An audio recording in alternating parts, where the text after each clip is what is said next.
Hi മകളെ, welcome back to Xylem line. It's me Shahid Ramzan. നിങ്ങളിപ്പോൾ ഈ പോസ്റ്റർ നോക്കണ്ട, ഞാൻ പറയുന്ന കാര്യം കൃത്യമായി ശ്രദ്ധിക്കുക. അവസാനം ഞാൻ ആ കാര്യങ്ങളിലേക്ക് കടക്കാം.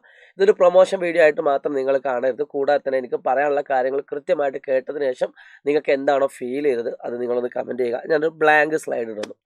ക്രിസ്മസ് എക്സാം ഒക്കെ കഴിഞ്ഞു, വെക്കേഷനൊക്കെ അടിപൊളിയായിട്ട് നിങ്ങൾ എൻജോയ് ചെയ്തു. പല കുട്ടികളും ക്രിസ്മസ് എക്സാമിന് പഠിച്ചിട്ടില്ല.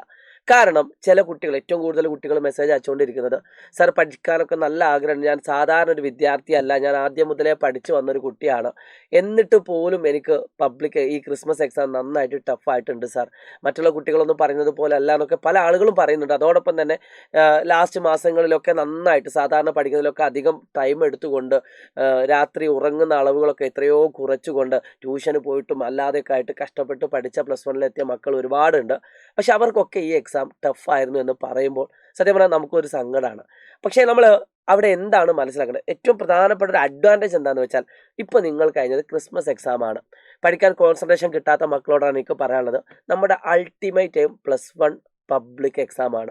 SSLC എന്ന് പറയുന്ന കാലഘട്ടത്തിൽ നിങ്ങൾ പഠിച്ച സമയത്ത് നിങ്ങൾ അനുഭവിച്ച കുറേ പ്രഷറുകളുണ്ട്. യൂണിറ്റ് ടെസ്റ്റിൽ മാർക്ക് കുറയുന്ന സമയത്ത് നിങ്ങൾ അനുഭവിച്ച കാര്യങ്ങൾ, ക്രിസ്മസ് എക്സാമിന് മാർക്ക് കുറയുന്ന സമയത്ത്, മോഡൽ എക്സാമിന് മാർക്ക് കുറയുന്ന സമയത്ത്, ഓണം എക്സാമിന് മാർക്ക് കുറയുന്ന സമയത്ത്. അപ്പോൾ ഈ പറയുന്ന ഏറ്റക്കുറച്ചിലുകൾ എല്ലാ പ്രാവശ്യവും ഉണ്ടാവാറുണ്ട്, അതിൽ യാതൊരു സംശയവും വേണ്ട. എന്നാൽ നിങ്ങളുടെ ഭാഗ്യം കൊണ്ടോ അല്ലെങ്കിൽ ദൗർഭാഗ്യം കൊണ്ടോ, രണ്ടും പറയാം, അതിന് രണ്ടിനും റീസൺ ഉണ്ട്. എക്സാം അത്യാവശ്യം ടഫായിട്ടുള്ള രീതിയിലാണ് ഇപ്പോൾ നടത്തുന്നത്.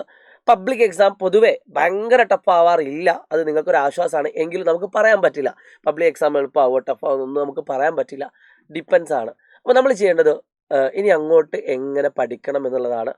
നിങ്ങളൊന്നും അറിയാത്തൊരു മക്കളാണെങ്കിൽ നിങ്ങൾക്ക് എല്ലാം കൃത്യമായിട്ടുള്ള ടൈം ടേബിൾ പ്രകാരം പോകുന്നൊരു ക്ലാസ് ഉണ്ട്, അതായത് അഗ്നി ബാച്ചാണ്. അപ്പോൾ ഇതൊന്നും അറിയാത്ത മക്കൾക്കുള്ള ക്ലാസ് അല്ല. ഇന്നലെ കൂടി ഞാൻ ക്ലാസ് എടുത്തതാണ്. ഞാൻ ക്ലാസ് എടുക്കുന്ന രീതി ഞാൻ ജസ്റ്റ് ഒന്ന് പറഞ്ഞുതരാം. ഞാൻ ചാപ്റ്റർ എടുക്കുന്ന സമയത്ത് അതിലെല്ലാ ടൈപ്പ് ക്വസ്റ്റ്യനും ഉണ്ടാവും. അതായത് ഏറ്റവും ബേസ് ആയിട്ടുള്ള മോഡൽ ക്വസ്റ്റ്യൻ മുതൽ, അതിൻ്റെ മീഡിയം ലെവൽ ക്വസ്റ്റ്യൻ മുതൽ, അതിൻ്റെ ആവറേജ് ക്വസ്റ്റ്യൻ മുതൽ, അതിൻ്റെ ഹൈ ലെവൽ ക്വസ്റ്റ്യൻ മുതൽ, അതിൻ്റെ എക്സ്ട്രാ ഹൈ ലെവലിലേക്ക് വരുന്ന രീതിയിൽ ആ കാണുന്ന അഗ്നി ബാച്ചിലെ റിവിഷൻ ക്ലാസ്സിൽ ഒരു ചാപ്റ്റർ നമ്മൾ എടുക്കും. അതിൻ്റെ ഡ്യൂറേഷൻ ഒരു 2 മണിക്കൂർ മുതൽ 3 മണിക്കൂർ വരെ അത് പോവാം. ഈ 2 മണിക്കൂറിന് 3 മണിക്കൂറിൻ്റെ ഇടയിലായിട്ട് നിങ്ങൾക്ക് പഠിക്കാനുള്ള എല്ലാ ടോപ്പിക്കും, ഒരു ചാപ്റ്റർ അത്രയും ശരിക്കും ഒരു 5-10 പോയിന്റ് മെയിനായിട്ട് പഠിക്കാനുണ്ടാവുള്ളൂ. ചിലപ്പോൾ ചില ചാപ്റ്റേഴ്സ് വലിയ ചാപ്റ്റർ ആണെങ്കിൽ അതിനേക്കാൾ കൂടുതൽ സമയം എടുത്തുകൊണ്ട് നിങ്ങളെ പഠിപ്പിക്കുന്നതാണ്. അപ്പോൾ ചാപ്റ്റർ ലെങ്ത്തിനനുസരിച്ചാണ് നമ്മുടെ ഡ്യൂറേഷൻ വരിക. എല്ലാ ടൈപ്പ് ക്വസ്റ്റ്യൻസും അതിൽ മാക്സിമം നമ്മൾ കൊണ്ടാകുന്ന അത്രയും നമ്മൾ ഇൻക്ലൂഡ് ചെയ്യും. നോർമൽ നിങ്ങൾക്കുള്ളൊരു അഡ്വാൻറ്റേജ് എന്താണെന്ന് വെച്ചാൽ, നിങ്ങൾ ഓൾറെഡി ചാപ്റ്ററെ പറ്റിയൊക്കെ പഠിച്ച ആൾക്കാരാണ് ഒരുവിധ ആൾക്കാരൊക്കെ.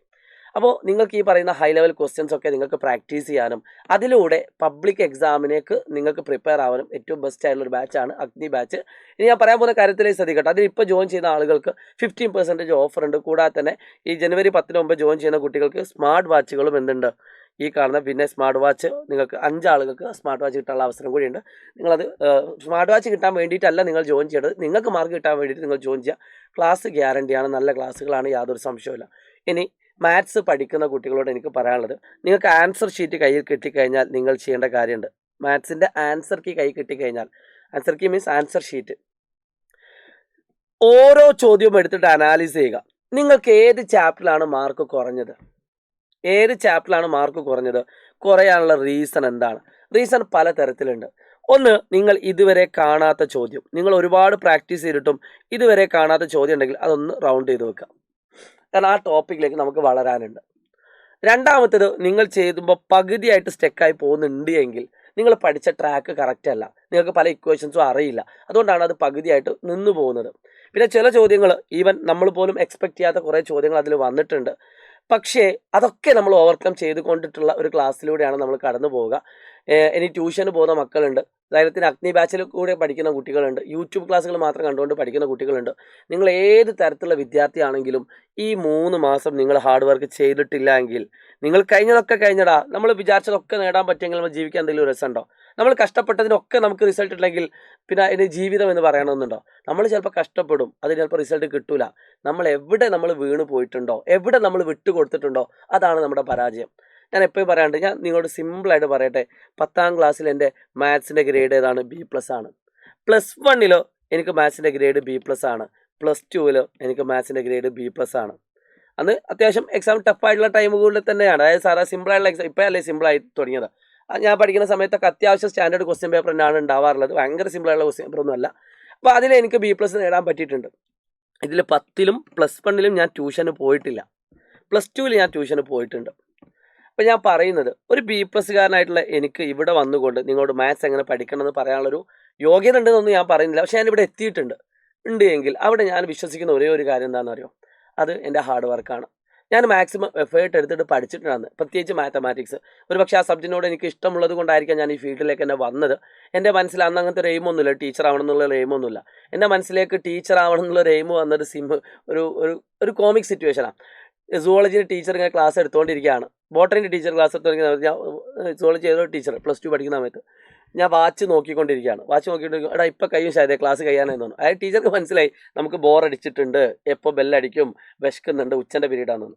ഇതേപോലെ സുവോളജി ടീച്ചർ ഒരു ദിവസം വന്ന സമയത്ത് ടീച്ചറോട് ചോദിച്ചു, കൗതുകരമായിട്ട് ചോദിച്ചു, അല്ല മിസ്സിൻ്റെ സാലറി എത്രയാണെന്ന് ചോദിച്ചു +2 പഠിക്കുന്ന സമയത്ത്.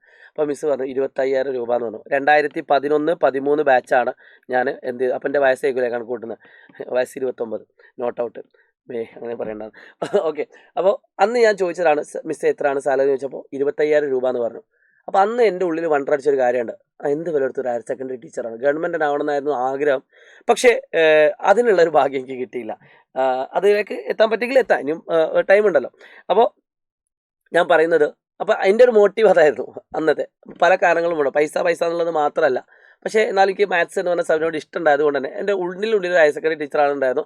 പക്ഷേ +2 എനിക്ക് ടോട്ടൽ മാർക്ക് 75% ആയതുകൊണ്ട് എനിക്ക് പ്രത്യേകിച്ച് ഗവൺമെൻറ് സീറ്റുകളൊന്നും അഡ്മിഷൻ കിട്ടിയിരുന്നില്ല. അങ്ങനെ ഞാൻ പ്രൈവറ്റ് അല്ല മാനേജ്മെൻറ്റ് സീറ്റിലാണ് ഞാൻ ഡിഗ്രിക്ക് പഠിക്കുന്നത്. ഇവിടെ പറയുന്നത് നിങ്ങൾക്ക് മാർക്ക് എത്ര കുറഞ്ഞോ അത്രയും പൈസ കൊടുത്ത് നിങ്ങൾ പഠിക്കേണ്ട ഒരു അവസ്ഥ നിങ്ങൾക്ക് വരും. ഞാൻ പഠിക്കുന്ന സമയത്ത് മാനേജ്മെൻറ്റ് ഫീസിന് അത്ര ഫീസ് ഇല്ലാത്തത് കൊണ്ട് ഞാൻ രക്ഷപ്പെട്ടതാണ്. പക്ഷേ ഇപ്പോഴൊക്കെ നിങ്ങൾ ഏതൊരു എയ്ഡഡ് കോളേജുകളിൽ പോവുകയാണെങ്കിലും അവിടെ ഒരു സീറ്റിന് നിങ്ങൾക്കൊരു ഡിഗ്രി പഠിക്കാനുള്ള സീറ്റിന് വരെ 1 ലക്ഷം 2 ലക്ഷം ഒക്കെ വാങ്ങുന്നുണ്ട്. അപ്പോൾ അത്തരത്തിലേക്ക് ഒരു നിങ്ങൾ സിറ്റുവേഷൻ ക്രിയേറ്റ് ചെയ്യാതിരിക്കുക. +2ൽ നല്ല മാർക്ക് ഉണ്ടെങ്കിൽ മാത്രമേ നിങ്ങൾക്ക് ഡിഗ്രിക്കും അതേപോലെ എൻട്രൻസുകൾക്കൊക്കെ നല്ല രീതിയിൽ മാർക്ക് സ്കോർ ചെയ്യണം. മാർക്ക് എന്നല്ല, കോൺസെപ്റ്റൊക്കെ അടിപൊളിയായിട്ട് പഠിക്കുന്ന കുട്ടിയൊക്കെ. അപ്പോൾ നിങ്ങളോട് എനിക്ക് പറയാനുള്ളത്, +2ലൊക്കെ നല്ല മാർക്ക് ഉണ്ടാണെങ്കിൽ +1 നല്ല മാർക്ക് വേണം. നിങ്ങളുടെ ഫൈനൽ സർട്ടിഫിക്കറ്റ് എന്ന് പറഞ്ഞാൽ +1ഉം +2ഉം കമ്പൈൻ ചെയ്യുന്ന സർട്ടിഫിക്കറ്റാണ്. അപ്പോൾ നിങ്ങൾ അത് നോട്ട് ചെയ്യുക. അപ്പോൾ +1ൽ നല്ല മാർക്ക് വാങ്ങുക. അതിന് വേണ്ടിയിട്ട് നിങ്ങൾ ഇതുവരെ എന്ത് സംഭവിച്ചു എന്നുള്ളതിനെ പറ്റി ആലോചിക്കുകയേ വേണ്ട. നിങ്ങൾ പഠിച്ചതെല്ലാം നിങ്ങൾക്ക് വരണമെന്ന് ഒരു നിർബന്ധവുമില്ല. ഞാൻ നിങ്ങൾക്ക് 10ാം ക്ലാസ് പഠിക്കുന്ന സമയത്ത് ഒരു 10 മണിക്കൂറോളം വലിപ്പമുള്ള ദൈർഘ്യമുള്ളൊരു ക്ലാസ് എടുത്തിട്ടുണ്ട്. ആ ക്ലാസ്സിൻ്റെ പേര് ടോപ്പ് ലെവൽ ക്വസ്റ്റ്യൻസ് എന്നാണ്. ആ ടോപ്പ് ലെവൽ ക്വസ്റ്റ്യൻസിൽ എനിക്ക് തോന്നുന്നു ഒരു 50-60 ക്വസ്റ്റ്യൻസ് ഞാൻ ചെയ്തിട്ടുണ്ടെങ്കിൽ അതിൽ 5-6 ക്വസ്റ്റ്യൻസ് മാത്രമേ നിങ്ങൾക്ക് പരീക്ഷയ്ക്ക് അതേ രീതിയിൽ വന്നത്, സെയിം ടോപ്പിക് വന്നിട്ടുള്ളൂ. സെയിം ടോപ്പിക് അല്ല, സെയിം ക്വസ്റ്റ്യൻസ് അതേ രീതിയിൽ തന്നെ വന്നത്. എനിക്ക് തോന്നുന്നു ചിലപ്പോൾ അത്രയും കുറവായിരിക്കും. പക്ഷേ ആ ചോദ്യം നിങ്ങൾ പ്രാക്ടീസ് ചെയ്തതിലൂടെ ബാക്കി എല്ലാ ചോദ്യങ്ങളും അറ്റൻഡ് ചെയ്യാനുള്ള രീതിയിൽ നിങ്ങൾ പോലും അറിയാതെ നിങ്ങൾ ഡെവലപ്പായി. അപ്പം മറ്റു രീതിയിൽ ചോദ്യങ്ങൾ വരുന്ന സമയത്ത് ഓട്ടോമാറ്റിക് നിങ്ങൾ ഡെവലപ്പ് ആവും. ഇനി നിങ്ങൾ ഡിസപ്പോയിൻ്റ് ആവരുത്. നിങ്ങൾ ഇനി ഹൈ ലെവൽ ക്വസ്റ്റ്യൻസ് പ്രാക്ടീസ് ചെയ്തുകൊണ്ടേ ഇരിക്കുക. ഹൈ ലെവൽ ക്വസ്റ്റ്യൻസ് ഞങ്ങൾ തന്നുകൊണ്ടേയിരിക്കും. NCERT എക്സാംപ്ലറൊക്കെ നിങ്ങൾക്ക് അവൈലബിൾ ആണ്. NCERT സൈറ്റിൽ നിങ്ങൾക്ക് എക്സാംപ്ലർ ടൈപ്പ് ചെയ്താൽ നിങ്ങൾക്ക് അത് അവൈലബിൾ ആണ്. എല്ലാ ചാപ്റ്ററിനും കിട്ടും. എക്സാംപ്ലർ ക്വസ്റ്റ്യൻസ് ഉണ്ടാവാറുണ്ട്. എക്സാംപ്ലറത്തെ എല്ലാ ക്വസ്റ്റ്യൻസൊന്നും നിങ്ങൾക്ക് ചെയ്യാൻ പറ്റുന്നില്ല. നിങ്ങൾ അത് കണ്ട് ഡെസ്പ് ആവുകയും വേണ്ട. അത്യാവശ്യം നല്ല ഒരുപാട് ചോദ്യങ്ങൾ പറ്റുന്ന അത്രയും ചെയ്തു നോക്കുക. ടെക്സ്റ്റ് ബുക്കിലെ മിസ്സെലേനിയസ്, ഞാനൊക്കെ പഠിക്കുന്ന സമയത്ത് ടീച്ചേഴ്സ് പറയലും മിസ്സെലേനിയസ് ക്വസ്റ്റ്യൻസ് ചെയ്താൽ മതി. ടെക്സ്റ്റ് ബുക്കിൽ NCERT മുഴുവൻ ചെയ്യാം, മിസ്സെലേനിയസ് ചെയ്യുക, അങ്ങനെയാണ് ഫുൾ മാർക്ക് കിട്ടുന്നതായിരുന്നു. അന്ന് തന്നെ മിസ്സെലേനിയസ് ചെയ്യാതെ പോയ ഒരാളാണ് ഞാൻ. അതുകൊണ്ടാണ് B+ലേക്ക് എത്തിയത്. അന്ന് ഞാൻ മിസ്സെലേനിയസ് കൂടി ചെയ്തിരുന്നെങ്കിൽ ഒരു പക്ഷേ A+ലേക്ക് എത്തുമായിരുന്നു. അപ്പോൾ NCERT പ്ലസ് അതിൻ്റെ മിസ്സെലേനിയസ് എന്തായാലും മാക്സിമം ചെയ്യാൻ ശ്രമിക്കുക. പ്ലസ് എക്സാംപ്ലറിൻ്റെ ചോദ്യങ്ങൾ പറ്റുന്ന അത്രയും ചെയ്യാൻ നോക്കുക. എല്ലാം നിർബന്ധിക്കുന്നൊന്നുമില്ല. അങ്ങനെ അത്രയും പഠിച്ചാൽ തന്നെ നിങ്ങൾക്ക് ഏകദേശം സെറ്റാവും. അത്രയും പഠിച്ചാൽ എന്ന് പറയുമ്പോൾ സിമ്പിളായിട്ടുള്ള കാര്യമല്ല നിങ്ങൾക്കറിയാം. പക്ഷേ നിങ്ങൾ ഇതുവരെ ചെയ്ത ഹാർഡ് വർക്ക് അത് കണ്ടിന്യൂ ചെയ്ത് പോവുക. അപ്പോൾ വേറൊന്നും പറയാനില്ല. ഇത് തന്നെ നിങ്ങൾ ടെസ്റ്റ് ആവേണ്ട. നിങ്ങൾക്ക് എത്ര മാർക്ക് വന്നാൽ എന്നിലേക്ക് നോക്കിയാൽ മതി. എൻ്റെ മാർക്ക് അത്രയും കുറവാണ്. അങ്ങനത്തെ ഞാനിവിടെ എത്തിയിട്ടുണ്ട് എങ്കിൽ ഹാർഡ് വർക്ക് തന്നെയാണ് അതിൻ്റെ വിജയം എന്ന് പറയുന്നത്. അപ്പോൾ നിങ്ങളും ഹാർഡ് വർക്ക് ചെയ്യുന്നത് നിർത്തരുത്. ഇനിയും കണ്ടിന്യൂ ചെയ്തുകൊണ്ടിരിക്കുക. പഠിക്കുന്ന എവിടെ സ്റ്റക്ക് ആയിട്ടുണ്ടോ അവിടെ നിന്ന് മുതൽ വീണ്ടും തുടങ്ങുക. റീസ്റ്റാർട്ട്. +2 12th ഫെയിൽ എന്ന് പറഞ്ഞ ഫിലിമൊക്കെ നിങ്ങൾ കണ്ടിട്ടുണ്ടാവില്ല അല്ലേ? So restart. ഉറപ്പായിട്ടും നിങ്ങൾക്ക് നല്ലൊരു മാർക്കിലേക്ക് എത്താൻ പറ്റും. Wish you all the best. It's me Shahid Ramzan silent learning. അപ്പോൾ മക്കളെ, നിങ്ങൾക്ക് A+ വേണമെങ്കിലും ഫുൾ മാർക്ക് വേണമെങ്കിലും ഒക്കെ തന്നെ ഇവിടേക്ക് വരിക. കഴിഞ്ഞ വർഷം അഗ്നി ബാച്ചിലൂടെ പഠിച്ച 27 കുട്ടികൾക്കാണ് 520ൽ 520 മാർക്കുള്ളത് കേട്ടോ. ഫുൾ ഔട്ട് ഓഫ് ഫുൾ അല്ലേ? 520 മാർക്ക് വാങ്ങിയ കുട്ടികളുടെ എണ്ണം 27 ആണ്. കഴിഞ്ഞ വർഷം എക്സാം അത്യാവശ്യം ടഫായിരുന്നു. എന്നാൽ പബ്ലിക് എക്സാം കുറച്ചൊരു സിമ്പിളായിരുന്നു. എന്നാലും കുഴപ്പമൊന്നുമില്ല. സിമ്പിൾ എന്ന് പറയാൻ പറ്റില്ല. മോഡൽ എക്സാമും ക്രിസ്മസ് എക്സാമും ടഫ് ആയതുകൊണ്ട് കുട്ടികൾ നന്നായിട്ട് പഠിച്ചു. അതുകൊണ്ട് അവർക്ക് പബ്ലിക് എക്സാം ഈസി ആയിട്ട് മാറി. അങ്ങനെയാണ് അതിൻ്റെ യാഥാർത്ഥ്യം. അപ്പോൾ നിങ്ങൾ വിചാരിച്ചാൽ നടക്കും. എല്ലാ ഫ്രണ്ട്സിനും അയച്ചു കൊടുക്കുക. It's me Shahid Ramzan. Bye. നിങ്ങളുടെ വിലപ്പെട്ട അഭിപ്രായം കമൻറ്റ് ചെയ്യാൻ മറക്കരുത് കേട്ടോ.